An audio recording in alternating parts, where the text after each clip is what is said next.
এটা অতি আচৰিত কথা ক'বলৈ গ'লে এক ধৰণৰ বিস্ময়কৰ কথা এটা আপোনালোকৰ লগত শ্বেয়াৰ কৰিবৰ কাৰণে এই ভিডিঅ'টো বনালোঁ। আজি 21 জানুৱাৰী দেওবাৰ। ৰাহুল গান্ধী ডাঙৰীয়া অসমত আছে ভাৰত জোড়ো ন্যায় যাত্ৰাৰ অংশ হিচাপে, আৰু তেখেতে অসমৰ আটাইকেইটা বিৰোধী ৰাজনৈতিক দলৰ মুৰব্বীসকলৰ সৈতে এখন সভা, ৰাতিপুৱা এখন বৈঠকত বহাৰ কথা গহপুৰত।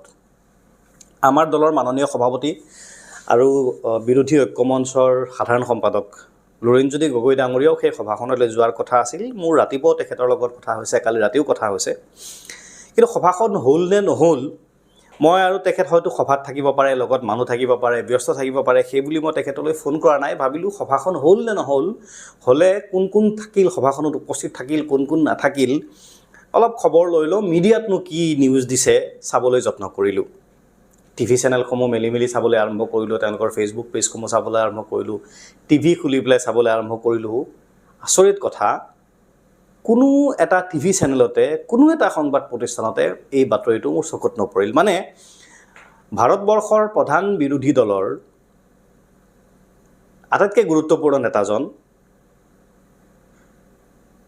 ইণ্ডিয়া মৰ্চাৰ যিটো ইণ্ডিয়া মৰ্চা শাসনাধিষ্ঠিত পক্ষৰ বিপৰীত পক্ষৰ আটাইতকৈ গুৰুত্বপূৰ্ণ নেতা, অসমৰো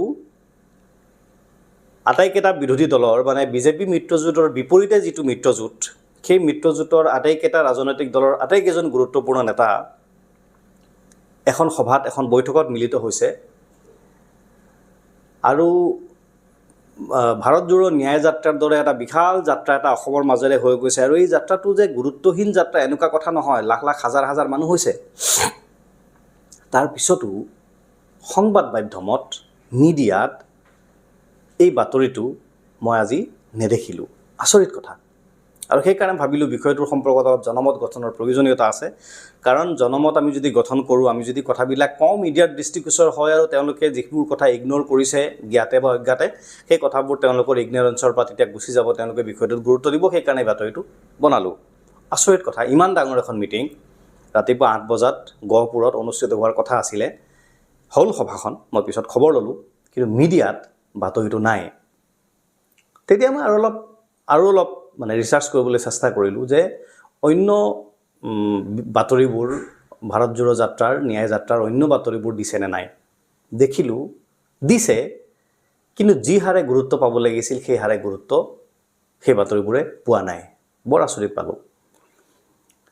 কালি পৰহি 2টা দিন ৰাহুল গান্ধী ডাঙৰীয়াৰ এই যাত্ৰাক মানে প্ৰতিৰোধ কৰিবৰ কাৰণে, যাত্ৰাক ক্ষতি কৰিবৰ কাৰণে চৰকাৰী বাহিনীৰ ফালৰ পৰা, শাসনাধিষ্ঠিত দলৰ ফালৰ পৰা বহুত চেষ্টা কৰা হৈছে।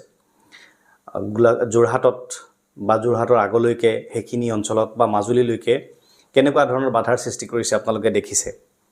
তাৰপিছত মাজুলীলৈকে অহাৰ পিছত খবৰ পালোঁ যে ড্ৰোন উৰাব নোৱাৰিব, ড্ৰোনৰ ওপৰত নিষেধাজ্ঞা জাৰি কৰিছে।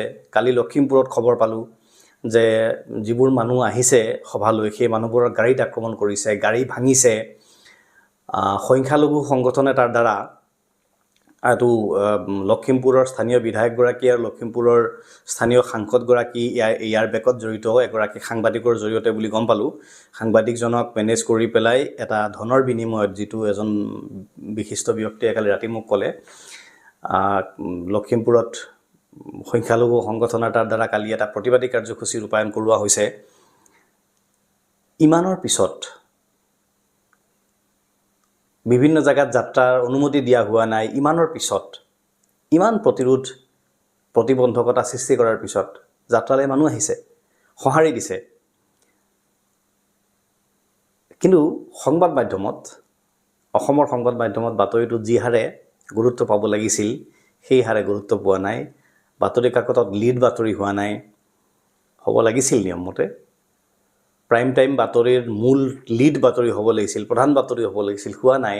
আনকি আজি ইমান ডাঙৰ গুৰুত্বপূৰ্ণ এখন সভা, বৈঠক, সেই বৈঠকখনৰো এতিয়ালৈকে মই ক'তো বাতৰিটো নেদেখিলোঁ। বৰ আচৰিত পালোঁ। মই এগৰাকী সাংবাদিকক ফোন কৰিলোঁ যে কেছটো কি, মানে তোমালোকে কি বুলি ভাবা।